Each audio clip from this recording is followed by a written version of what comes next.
Hello बच्चों, क्या हाल चाल? बढ़िया। कैसे चल रही है आप लोगों की रोटेशनल मोशन का जो है वीडियो कैसे चल रहा है, सीरीज कैसे चल रहा है, पढ़ रहे हैं आप लोग? चलो कोई बात नहीं बच्चों, आज हम लेकर के आए हैं रोटेटिंग बॉडी। अगर कोई बॉडी रोटेट कर रही है तो उसमें काइनेटिक एनर्जी कितनी होगी, यानी हम बात करने वाले हैं बच्चों kinetic energy of rotating body. ठीक है बच्चों, ओके। तो हम लोग क्या करेंगे, पेन और कॉपी निकाल लेंगे, पढ़ना स्टार्ट करेंगे बच्चों। आप सभी लोग को पता है मेरा नाम लक्ष्मीकांत तिवारी और हमारा और आपका खूबसूरत सा चैनल फोर्स वाला। तो बात करने जा रहा हूं बच्चों मैं रोटेटिंग बॉडी की काइनेटिक एनर्जी निकालेंगे। तो बात करने बच्चों kinetic energy of rotating body. Heading है बच्चों kinetic energy of rotating body. बच्चों बीच में वीडियो नहीं बन रहे थे एक हफ्ते से, बिकॉज थोड़ा सा गर्मी बहुत ज़्यादा थी जिसकी वजह से वीडियो नहीं बन पा रहे थे। वॉइस का इशू आ रहा था जिसकी वजह से वीडियो नहीं बना पा रहा था मैं। अब आज से वीडियो स्टार्ट करेंगे, टेंशन नहीं लेते हैं, पढ़ना स्टार्ट करते हैं। Kinetic energy of rotating body, ठीक है बेटा। चलो तो बच्चों हम लोग लीनियर मोशन में काइनेटिक एनर्जी पढ़ा है कि अगर कोई बॉडी है जिसका मास है m और वो v वेलोसिटी से मोशन कर रहा है, तो लीनियर मोशन में काइनेटिक एनर्जी का फार्मूला होता है बच्चों half mv²। Clear? Half mv²। अगर इसी को रोटेटिंग बॉडी में, अगर कोई बॉडी रोटेट कर रही है रोटेशनल मोशन में, काइनेटिक एनर्जी का फार्मूला होता है बच्चों हाफ m क्या होता है, लीनियर मोशन में मास होता है m, और इसी को हम लोग, इसका एनालॉजी रोटेशनल मोशन में क्या होता है बेटा, मोमेंट ऑफ इनर्शिया मतलब I, और v², v क्या है यहाँ पे, लीनियर वेलोसिटी के स्थान पे क्या आता है रोटेशनल मोशन में, एंगुलर वेलोसिटी मतलब ω²। तो ये होता है बच्चों formula, kinetic energy of rotating body in rotational motion is 1/2 means half I ω²। अब इसका प्रूफ देखते हैं बच्चों, प्रूफ कैसे आता है। प्रूफ भाई दुनिया मुझसे प्रूफ मांगती है, ठीक है, प्रूफ करते हैं। मान लीजिए बच्चों ये बॉडी का, ओके, ये एक आपका बॉडी है। यहाँ से मैंने इस बॉडी को, ये आपका एक रिजिड बॉडी है। कौन सी बॉडी बेटा, रिजिड बॉडी है, और हमने इसको यहाँ से हिंज कर दिया है, ठीक है, यहाँ से हिंज कर दिया, मतलब ये है आपका एक्सिस ऑफ रोटेशन, कहीं से ले सकते हैं। ये आपका एक रिजिड बॉडी है। क्या है बेटा, रिजिड बॉडी, जो हमने यहाँ से इसको हिंज कर दिया और यहाँ से ये आपका रोटेट कर रही है। ये बॉडी क्या कर रही है, रोटेट कर रही है, ठीक है बेटा। ये आपका ओमेगा एंगुलर वेलोसिटी से ये बॉडी ऐसे ऐसे रोटेट कर रही है, समझ में आ रहा है? अच्छा बेटा एक काम करते हैं, यहाँ से इस बॉडी से, अब ये जो रिजिड बॉडी है बहुत से मास से मिलकर बना हुआ है। I am talking about only particular mass. Suppose यहाँ से बेटा r1 डिस्टेंस पे यहाँ पे एक मास है m1, यहाँ पे एक मास है m1। भाई ये रिजिड बॉडी है, कई मास है m1 m2 m3 कई मास से बना हुआ है। अच्छा ये v इसकी वेलोसिटी है यहाँ से v1, लीनियर वेलोसिटी क्या है v1। अच्छा तो बच्चों ये आपका v1 वेलोसिटी से मूव कर रहा है, तो काइनेटिक एनर्जी का फार्मूला क्या होता है बच्चों, काइनेटिक एनर्जी ऑफ मास 1 की वजह से क्या हो जाएगा, half m1v1², half m1v1²। Clear? Similarly मान लीजिए यहाँ से r2 डिस्टेंस पर कोई मास है m2 जो इस वेलोसिटी v2 से मूव कर रहा है, तो इस वेलोसिटी, इस मास का जो काइनेटिक एनर्जी हो जाएगा बच्चों, kinetic energy of second mass क्या हो जाएगा, half m2v2², half m2v2²। Similarly यहाँ से मान लीजिए r3 डिस्टेंस पे कोई पार्टिकल है, कोई मास है m3, ठीक है, और ये आपका v3 वेलोसिटी से मूव कर रहा है। देखो बेटा एक चीज़ याद रखिएगा, बॉडी की जो लीनियर वेलोसिटी है वो चेंज हो रही है। अगर कोई बॉडी रोटेशनल मोशन कर रही है तो उस बॉडी का जो एंगुलर वेलोसिटी होगी वो सेम होती है। अगर if any body is rotating in any axis that means angular velocity will be same। जो ओमेगा होगा बच्चों वो सभी मास के लिए क्या होगा, सेम होगा। जितना मास से ये घूमेगा उतने ही मास से ये घूमेगा, मतलब एंगुलर वेलोसिटी बॉडी की जो होती है वो, या एंगुलर स्पीड जो होती है बॉडी की वो कांस्टेंट होती है, इसलिए।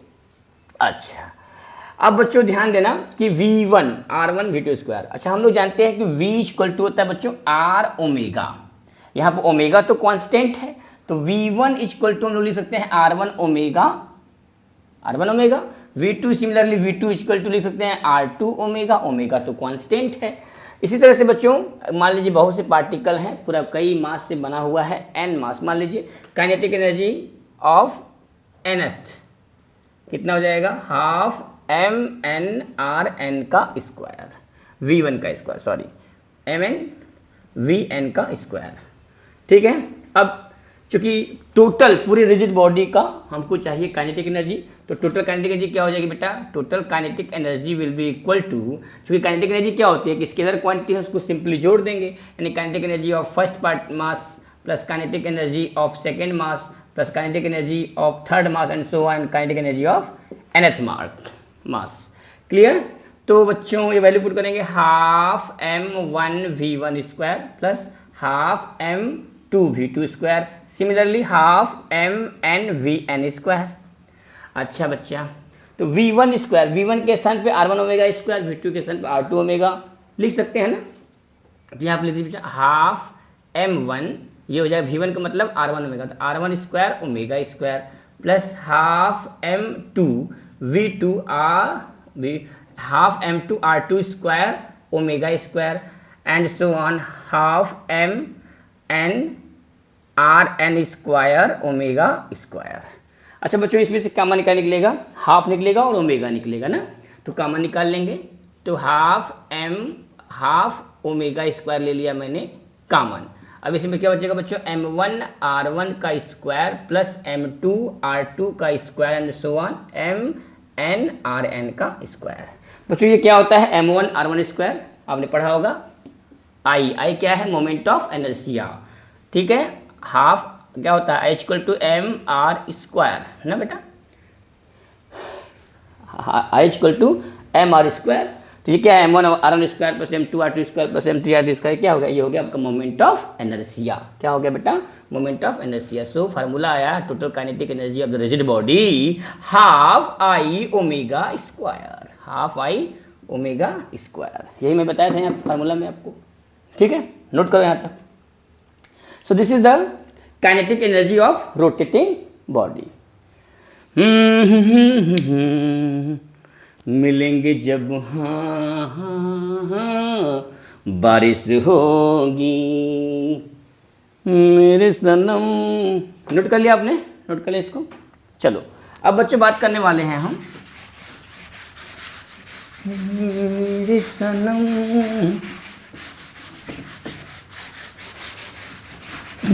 मेरा सनम बड़ा प्यारा है, बड़ा प्यारा है जान।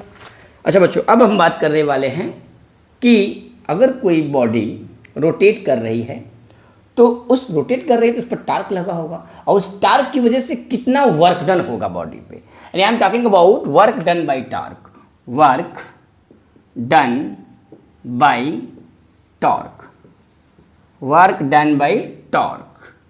बच्चों वर्क डन बाय टॉर्क आप लोग को पता है कि वर्क डन बाय फोर्स क्या होता है, लीनियर मोशन में फोर्स क्या होता है, वर्क डन बाय फोर्स हमने पढ़ा है, वर्क डन बाय फोर्स क्या होता है, एफ ds, ये होता है work done by force, integration F ds।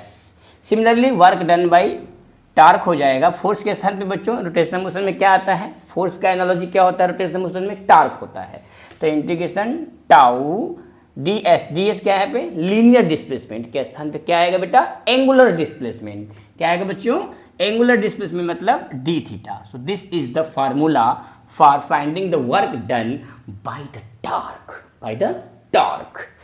अच्छा इसको प्रूव करते हैं बच्चों, मान लीजिए कि वही एक रिजिड बॉडी टन टन टन टन, ये एक रिजिड बॉडी है, कैसा रिजिड बॉडी है, अच्छा रिजिड बॉडी को यहाँ से मैंने इसको हिंज किया, ये है एक्सिस ऑफ रोटेशन, यहाँ से बॉडी रोट कर रही है, यहाँ से एक मास है m1, ठीक है, और जो कि r1 डिस्टेंस पे है, और यहाँ से एक फोर्स लगा है बच्चों इस पर F, जिसकी वजह से ये थोड़ा सा डिस्प्लेस हो गया, थोड़ा सा डिस्प्लेस हुआ यहाँ से, इसको बोलता मैंने d थीटा, और ये लीनियर डिस्प्लेसमेंट हो गया बच्चों ds, और ये एंगल लगा है थीटा, क्या है angle theta, angular displacement d theta.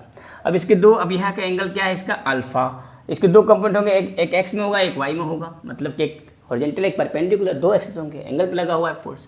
इधर हो जाएगा बेटा एफ कॉस अल्फा, इधर हो जाएगा एफ साइन अल्फा। ठीक है, ठीक है। अच्छा बच्चों, इस छोटे से एक स्मॉल पार्टिकल की बात कर रहा था मैं, एक छोटे से फोर्स के लिए जो छोटा सा वर्क डन होगा डी डब्ल्यू क्या है, small work done by the torque. ठीक है, फोर्स तो कितना होता है बेटा, F D S cos theta, ये होता है F D S cos theta. Displacement D theta, displacement कितना है डी एस, डिस्प्लेसमेंट कितना है बेटा D S, F D S cos theta. अब यहाँ पे जो एफ कॉस थीटा है बेटा, ध्यान देना, एफ कॉस थीटा ये एक परपेंडिकुलर फोर्स है। इस बॉडी एक्सिस ऑफ रोटेशन क्या है, ये परपेंडिकुलर है, तो इसको मैं लिख सकता हूँ एफ परपेंडिकुलर फोर्स इनटू।